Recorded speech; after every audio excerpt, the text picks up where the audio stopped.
L'économie marocaine compte beaucoup sur l'agriculture puisque le Maroc est un pays agricole, mais le développement du secteur est soumis aujourd'hui à la pression du réchauffement climatique, au manque de précipitations qui a sérieusement affecté le taux de remplissage des barrages alimentant les différentes régions du royaume et aux répercussions aussi du stress hydrique, un stress hydrique remarquable.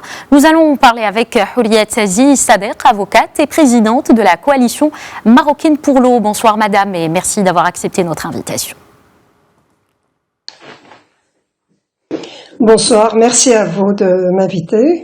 Alors, avant de revenir en détail sur le stress hydrique, pouvez-vous nous dresser d'abord l'état des lieux de la gestion de l'eau dans le royaume ? En combien de temps? Écoutez, ce que je peux vous dire, c'est que actuellement, depuis toujours, le Maroc connaît la valeur de l'eau et nous avons toujours eu une politique volontariste et des décisions importantes et des infrastructures pertinentes ont été mises en place. Je voudrais rappeler rapidement la politique des barrages depuis 67 pour irriguer le million d'hectares d'irrigation, ce qui a été réalisé.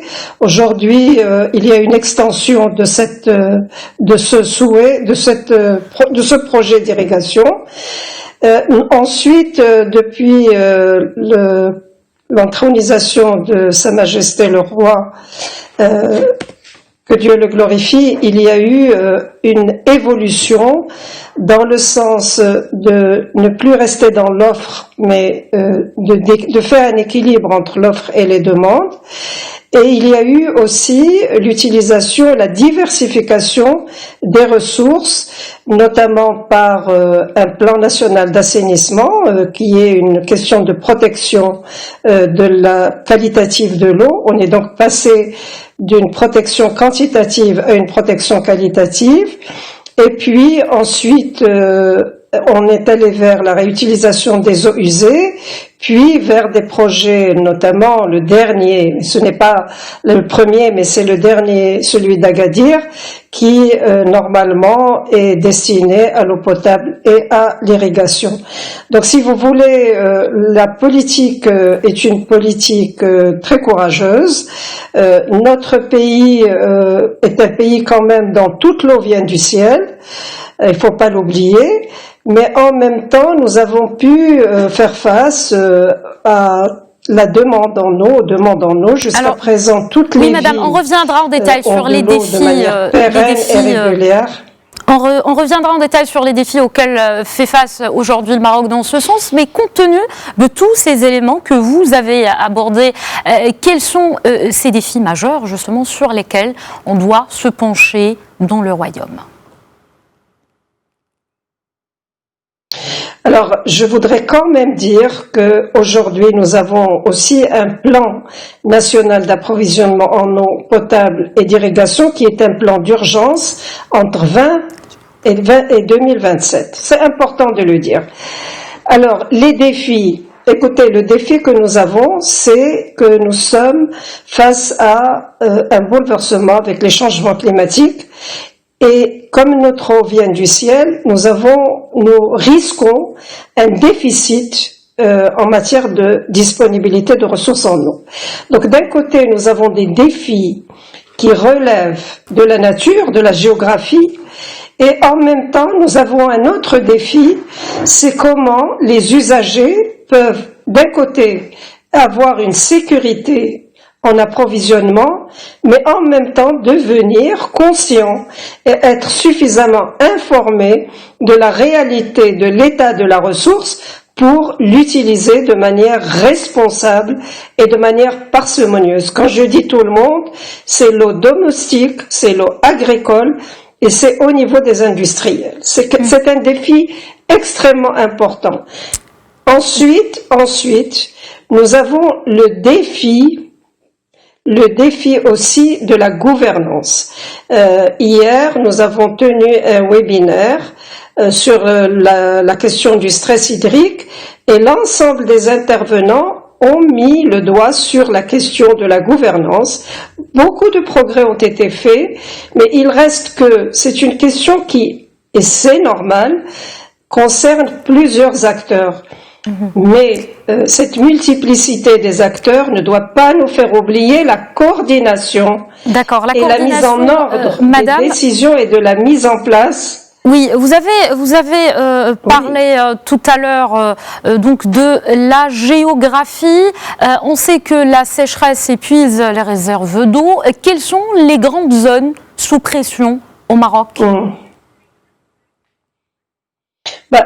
Je vais vous dire, évidemment, lorsqu'on regarde la carte du Maroc, ce n'est pas un secret de dire que c'est beaucoup plus compliqué dans le sud, mais cela ne veut pas dire que les autres régions ne sont pas menacées.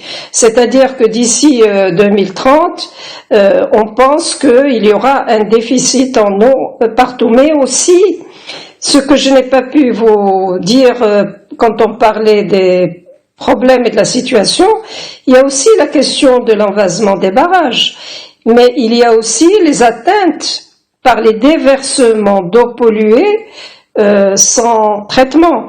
Je ne vais pas utiliser la langue de bois, je vise par exemple le secteur industriel.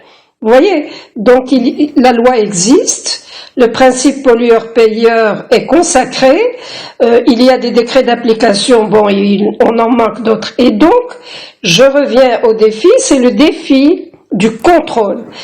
Avec la sécheresse et le stress hydrique annoncé, nous avons besoin de savoir utiliser notre eau, mais cela ne peut pas se faire d'un côté sans sensibilisation, accompagnement, mais en même temps avec des interdictions s'il le faut et de la sanction, une sanction par rapport à des usages qui n'ont pas lieu d'être, par exemple des creusements de puits qui n'ont pas d'autorisation, parce que on épuise et on puise dans la nappe phréatique.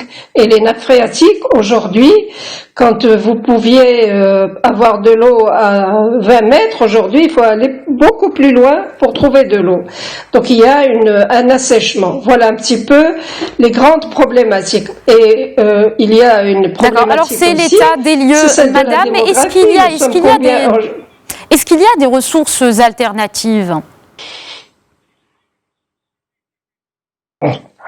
Évidemment qu'il y a des ressources alternatives, c'est ce que j'ai cité tout à l'heure, lorsqu'on parle de dessalement, ce qu'on appelle les eaux non conventionnelles, le dessalement, la réutilisation des eaux usées. Donc quand je dis qu'il ne faut pas rejeter de l'eau polluée par le premier usage, ce n'est plus permis.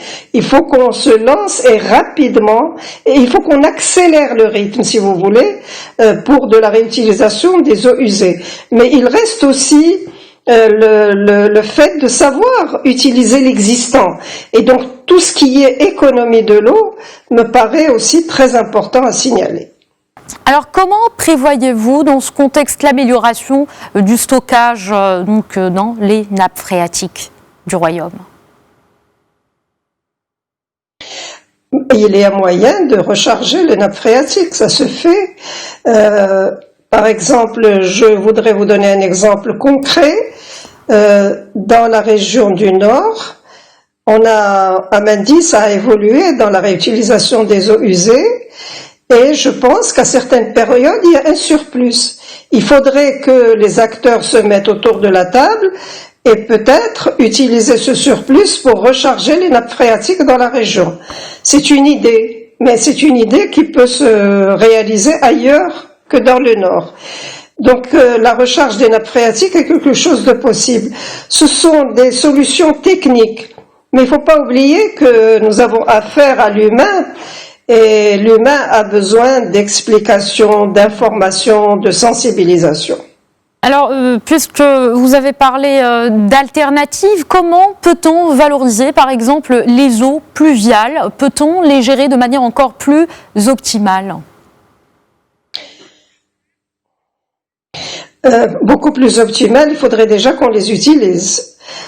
Pour la première fois que la question des eaux pluviales a été abordée, c'est par la dernière loi 3615 qui a revisité la loi 1095.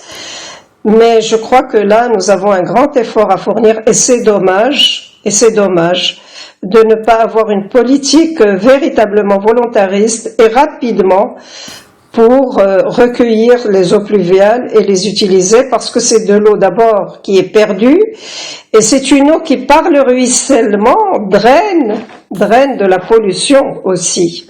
Donc vous comprenez, c'est une question, vous avez raison de la mentionner.